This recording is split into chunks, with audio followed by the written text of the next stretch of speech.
In today's video, we're back with the road to 6K iRating. 3 races coming up today, ending on a cracker with the Super Formula car at Hockenheim, and it is chaos, utter chaos, especially on lap 1. With that being said, let's get into the heart of the video and straight into the first race. On track for our first qualifying and race combination of the video, using Super Formula Light at the Hockenheim circuit. And what a combination this is, as now we're coming towards the end of our first qualifying lap. Of course, on iRacing, you do get 2 qualifying laps, 1 out lap, 1 push lap, a second push lap, and then checkered flag is waved and your grid position is determined. Our first lap on the board is a 31 flat, but that is not going to be good enough as we go through turn 1. The rear of the car dancing as we get to the high-speed corners, heading down into corner 2.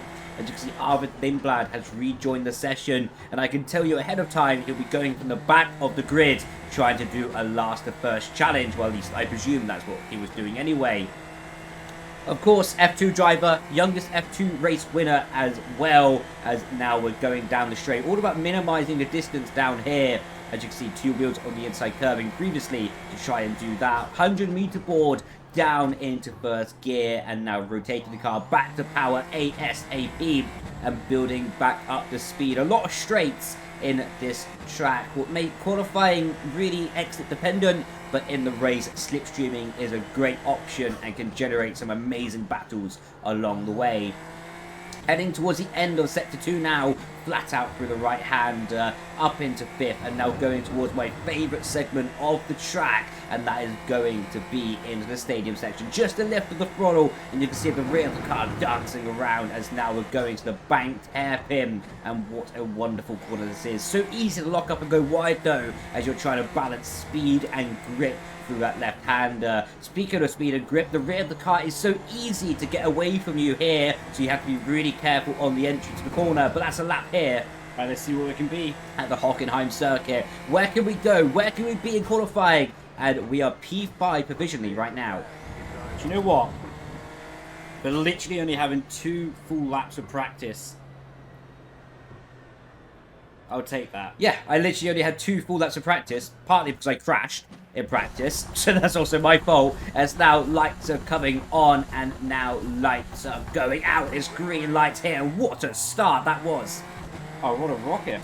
You can hear me instantly say, what a rocket, because I was not expecting to get that good of a start and to be pulling away and catching immediately the cars directly ahead of us. We tried to go round the outside of Adam, but now we're going to go up the inside in the braking zone, side by side on the exit. A lot of traction in this car.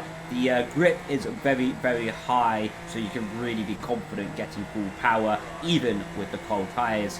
In the slipstream of Adam right now, trying to pull underneath him, just don't want to make contact with him with my front wing to his rear wing, as now we're coming under attack 3 wide into the hairpin. We have to hold the inside line, deep on the brakes to ensure we claim the apex. We do, get the car rotated.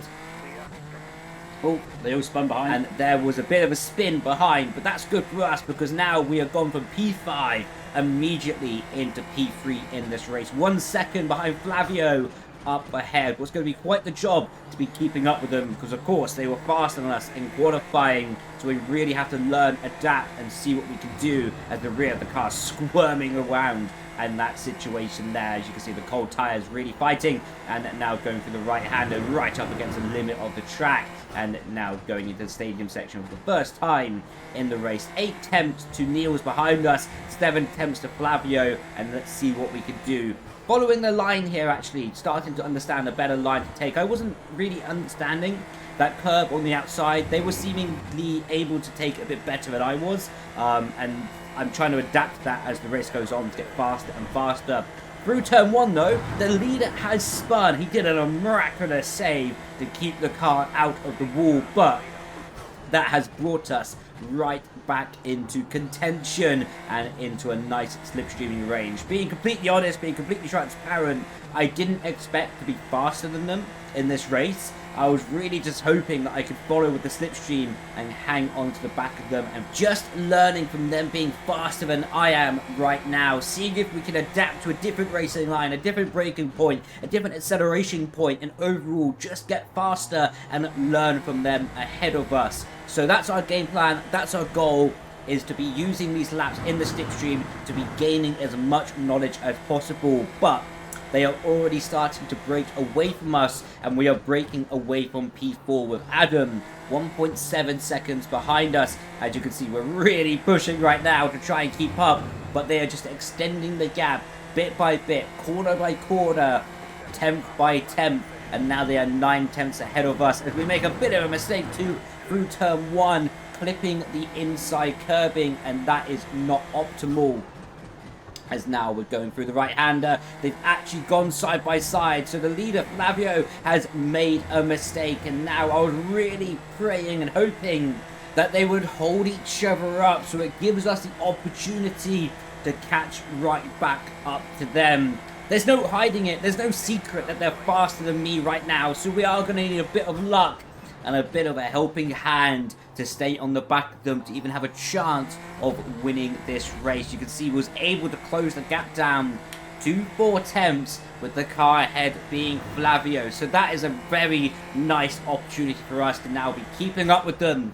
Again, learning from their lines, learning from their pace, as we are now copying their line through that left-hander and able to keep within half a second of Flavio on the following lap here on lap 6 of the race. And he is just the same distance behind the race leader as well, as we go through the right-hander, and the race leader has a big spin, able to catch it in the gravel, but that has gifted us P2 in the race. And now, hopefully, we can use the slipstream of Flavio while he does not have the slipstream of the car ahead, so we can follow him, learn from his lines even more, and then be catching up as we go on to the following lap of the race.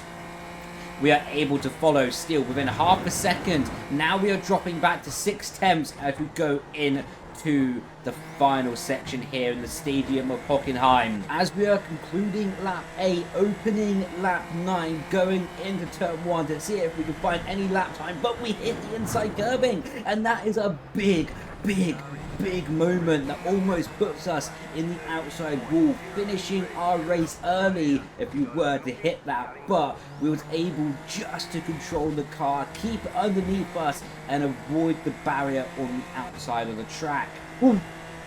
Now that has pushed us down to P3, with the race leaders starting to get away from us as we're having to regain our confidence in the high-speed corners. Already a bit of a snap if we come off the curb there again.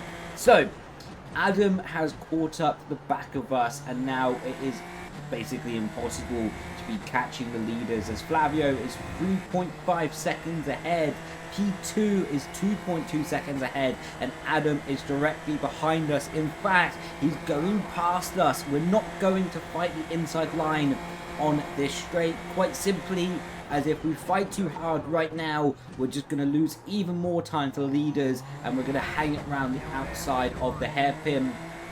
And yeah, we're just going to slot into place. We're not really bothered about fighting it too hard right now, because we know this literally is very powerful on this track.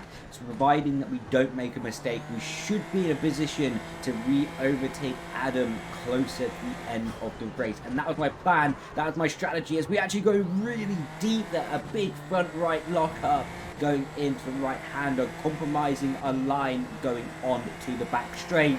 The following lap though, we have been able to catch up, and now starting to put Adam back underneath some pressure, using up all the road through turn 1, underneath the rear wing, lifting the throttle early so we can stay nice and close, but make sure we prioritize our exit going on to the straight.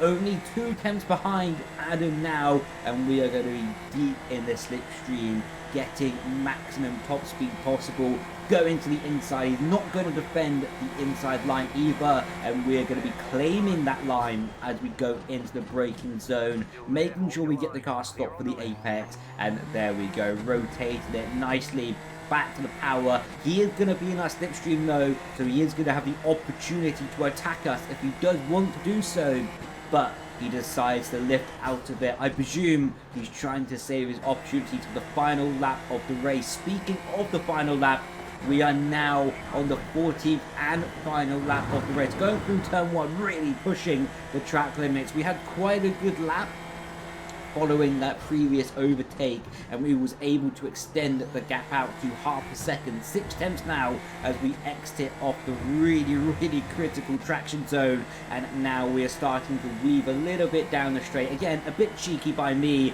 and you can see just weaving a little bit on the racing line, breaking the slipstream, just not making it super easy for Adam behind, who's going to stay at 4/10. So all we have to do is get the car stopped, rotated for the hairpin, back to power, and providing we don't make a mistake, we should be able to come home in P3 in this first race of the video, as there's a lap of Richard on the pit entry, nothing blocking us there, so we can come across the line and conclude this race in P3. 5 seconds off the race leaders, so we definitely got some pace to find in this car. But you can see 36 Irating gained, and that is very nice as we head on to our second race of the video, back in the F4s, and really enjoying this car. This time around Catalonia, Spain, and it is quite an interesting track in the F4 because the track is so wide. As we actually got on the grass momentarily, concentration laps, to be honest, almost invalidate our lap before we even started it, and now hitting the inside curbing there. Yeah, it's quite a wide track, because of course it's a Formula 1 track. It's a generally wide track, even Formula 1 standards, from what I understand anyway.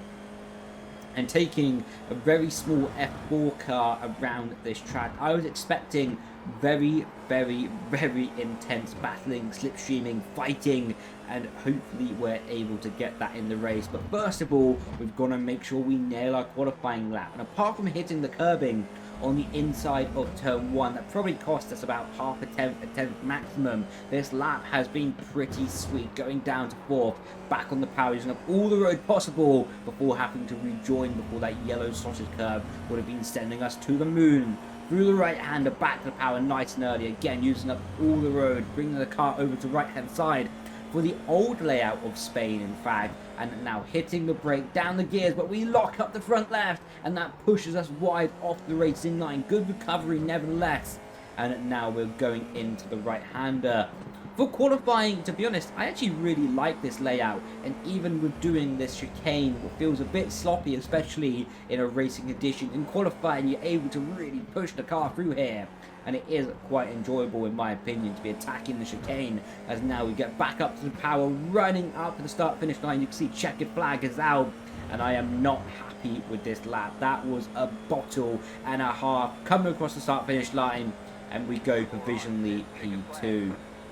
3 attempts off pole position. That did drop us down to P3 in the end, as we are now going to need to make up positions, as P2 has jumped the start, and that is a disaster for Ellis up ahead. You can see weaving already. He is not happy about that, and that is going to be quite interesting.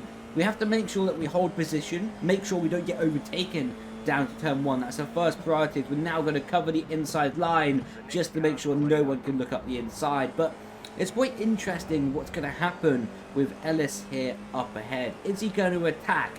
Is he going to hold behind, or will he let everyone pass? Or will he be neutral and just drive his lap until he's required to serve his drive-through penalty? That is yet to be seen, as we almost hit the back of him, to be honest. And in that moment, when I was driving, I, of course, broke Leigh, got very close to his wing, and just take a read of his...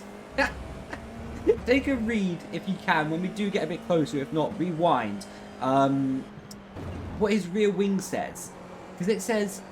I think if I remember correctly, we're a bit far behind right now, so I can't see it clearly. But I think it says, meow to be let past, or something like that. And I was having a little giggle to myself when reading that during the lap. Before, of course, he's going to need the service drive-through. There we go. Meow before passing. That's it. I didn't plan on doing that. I didn't do that, just to clarify. But yeah, quite a funny message on the back of the wing.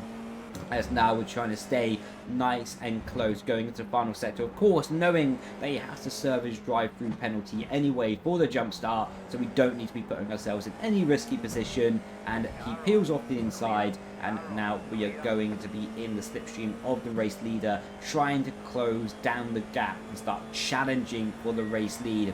You can see he's trying to break the slipstream down the pit straight, but we're not going to let that happen, staying tucked right in underneath him as we're approaching the first braking zone, and now getting the car into the final sector, going through the chicane. And we felt pretty strong here, especially compared to the blue car up ahead. You can see he's made a mistake there, but we're back to the power nice and early, right in the slipstream, and this could be my position to overtake right now. We go to the inside, it leaves it open, and we're going to be almost wheel banging all the way down the straight, and we are so close. And there's actually going to be a bit of wheel-to-wheel contact as we get closer to the braking zone.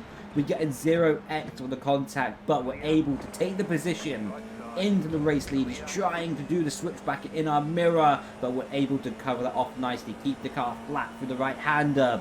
And now we are going to be into the race lead. You can see he's starting to challenge us a little bit, but nothing doing here because the braking zone is just too small to send it up the inside. In fact, he makes a bit of a mistake focusing too hard on overtaking us rather than his apex. At least that's what I presume happened anyway. Going through the left hander, missing our apex a little bit, pushing hard to try and extend the gap. Now it's up to 7 tenths as we have some lappers coming out the pit box up ahead. You can see we have PJ up ahead, weaving just to let him know that we're in his mirrors and to try and be as big as possible and be as alert as possible side by side on the exit. And he does quite a good job, to be honest, of allowing us through to continue our race.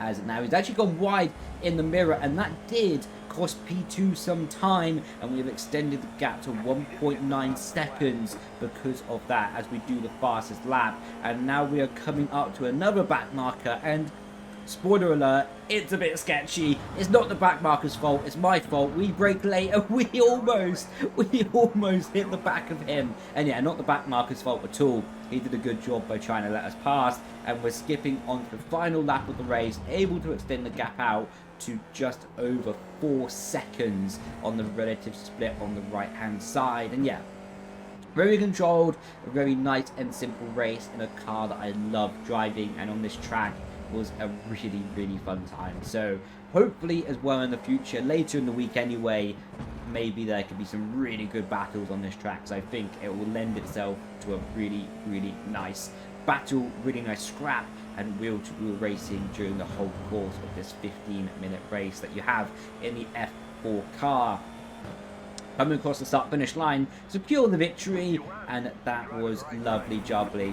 A bit of absolutely smashing the rev limiter on the car as a celebration. 1 iRating point away. Oh, goody gosh. And yeah, 1 iRating point away from 5,500. So naturally, we had to do one more race in today's video because it feels wrong to end the video on 5,499. We're back at Hockenheim with the Super Formula car, and I absolutely love this car. And getting a little bit ahead of ourselves, this race is carnage. So this is the end of my first qualifying lap. You can see going really wide here, and you can actually see my skid marks on the track there because that's where I crashed on my outlap from the pit lane. So really struggling with those final complex of turns on this car through turn 1, and now we're a little bit up on a delta. If you look to the steering wheel, you can see a 121.13, and just below that, that is our delta on how much we are up or down compared to the previous lap time. The rear of the car really squirming around, lacking traction. So right now, we are 1/10 up on our previous qualifying lap, but there's a lot of time to find, mainly because we went wide at the hairpin on the previous lap, getting the car slowed down, nicely rotated, didn't even fully get the curb on the inside, but that's a-okay, as now we are 4/10 up on our previous lap delta, and I know the rear of the tyres are starting to overheat as we get later and later into this lap. Going down the gears, into the left-hander, back on the power. You can see rear of the car really fighting around, switching around, And now we're back to the power, using up all the road on the left-hand side, right up against the curb. Throw it in, down the gear, into fifth, back to the power, use up all the track usage, half a second up on the delta, 6 temps, almost 7 temps up on the delta, back on the power. Through the left hand of the rear car, swerving around. You can see braking super early and being very conservative through the right hand. 1 second up on our delta, just keeping within the track limits there. Running up to the start finish line, and we do a 20.1. What I was quite happy with until I learned that it put us like P7 on the grid. But anyway, lights are coming on right now, and it is about to go green flag racing, and we get an atrocious start, way too conservative on the clutch paddle, going to turn one. We almost hit the back of the car ahead. So this has been a very adventurous start to the race, as there's a car into the wall. And look to the bottom left hand side of the screen to see my reaction, because I was very surprised about that. But that's probably the least carnage thing that happens on the rest of lap 1, so buckle in, because it is going to be nuts, and I'm still shocked about that, but we need to get our composure back. We're going to cover the inside line, because I just want no part of this drama, and it's much safer to be on the inside of this hairpin than the outside. We're able to make up a position, I think, there, as other cars were off the track, right in the slipstream now of the P3 car. Well, he started P3 on the grid, now down to like P5, P6. As we look around the outside, we get dive bombed by some cars on the inside, then contact again, and we just have to avoid that car and go completely off the road.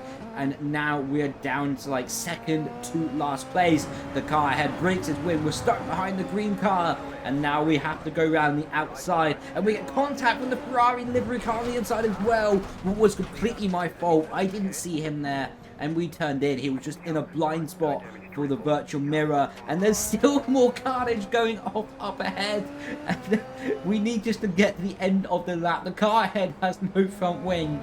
And yeah, what a nuts first lap. But again, completely my fault with that Ferrari livery car.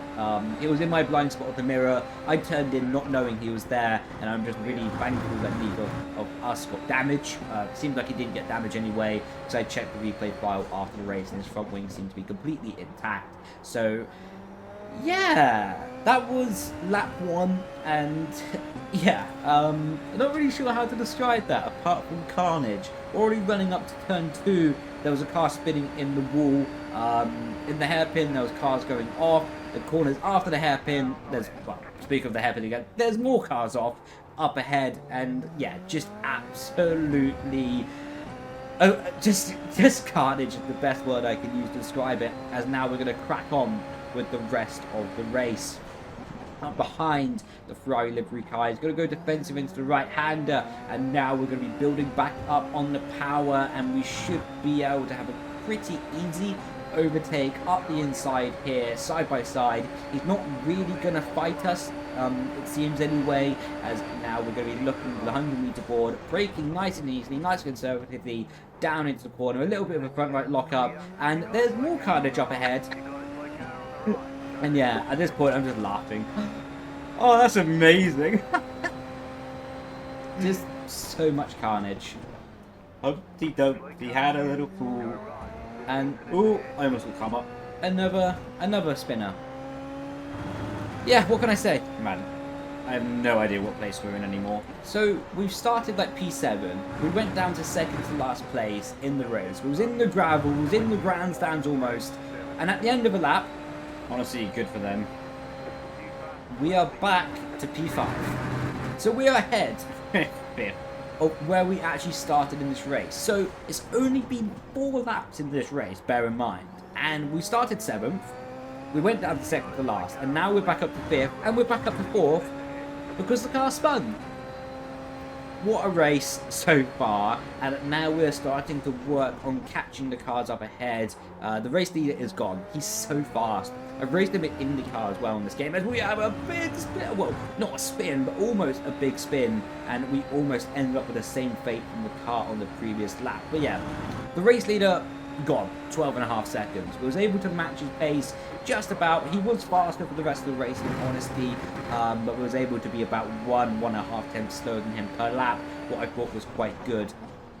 and now building up. We've got 2 Alpine cars up ahead of us, and it was able to close the gap to them. And bear in mind, this is for P2 in this race right now, and we should be able to clear 5,500 iRating if we're able to get ahead of these cars cleanly and not leave ourselves in the barrier like oh so many cars have done to themselves in this race.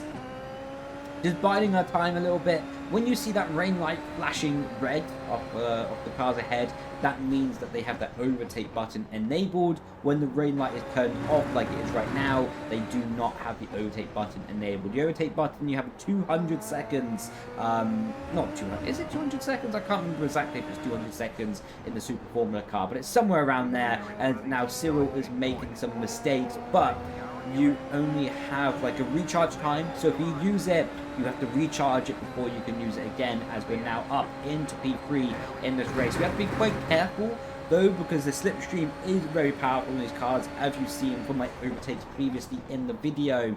Into the right hander, we go a little bit deep, the exit is not optimal, and we're squirming back to power, so we are going to use our overtake button. Yes, it is 200 seconds of overtake you have available to use, but I had used a bit previously in the race to catch up. But as we turn it off, as we don't need it anymore, you're going to see that there is like a recharge time for the overtake button that you have to keep in mind, and that is going to be recharging. On the left hand side of the steering wheel, you can see that bar is filling up. Once that bar has filled up, then we can use that overtake button again, and we're planning to try and put some pressure on the car ahead, weaving around in the braking zone, just trying to fill his mirrors, make a mistake. And he did go a bit deep into the braking zone, into the hairpin, so it seems to be working just a little bit as well. So once we have the overtake button enabled and we can have it again, we're going to be using it to try and gain P2 in this race. Overtake is enabled, 150 seconds left on it, so we can use it until the start finish line and the finish flag of this race. Through the right hander, he has an overtake button enabled as well. Through the left hander, making sure that we don't pick up any silly wheel spin right in the slipstream. We are going to be drawing alongside him as we're closing up the hairpin. He covers the inside line. We're going to be forced around the outside. We're going to try and play it smart. And now we're going to keep the car in a straight line and do the switchback, and that was very nicely done as well. And now we're drawing side by side, going up to the right hander. We have the inside line. He's ran out of overtake button. We're able to cover the inside line, and we're going to get a big old hit in the rear, and we only just make the corner. And I thought, when I got hit then, I was like, oh no, we've done all this work to get back to P2, only to end up in the barrier. But fortunately we was able to scoop up the car, but I don't know if I have rear wing damage right now, so I have to play it extremely cautiously to make sure that we don't over anticipate grip that possibly the car has and end up in the outside wall as a result of that. One more apex to go, getting back on the power, and we are going to be claiming P2 in this race. Almost last place on the first lap, coming all the way back to P2, and what a race that was. Now checking out some of the lap 1 carnage through the fog, and yeah, the car in the wall, you can see you got ping-ponged between 2 cars as well, and really unlucky for Danny there. Later on in lap 1, you can see the cars running wide at the hairpin and getting back on the power, fast forwarding a little bit, and now arriving to the left-hander. You can see cars up the inside, bit of a touch, and we had no option but to go around actually the car there, and that put us towards the back of the pack. You're going to see as well that Ferrari sneaking up the inside and just completely in my blind spot, and yeah, again, completely my fault. And somehow, after that lap 1, we've actually gained safety rating, and we've got up to 5,529. Losing a bit of safety rating, but to be honest, after that first lap, I'm so happy just to be finishing, let alone gaining iRating. So, what a crazy race to wrap up this episode. So there we have it. We are above 5,500 iRating now, and well on our way to achieving our goal of 6,000 iRating. Thank you so much for watching, and I look forward to seeing you in the next video. Grazie, ciao ciao, bye bye.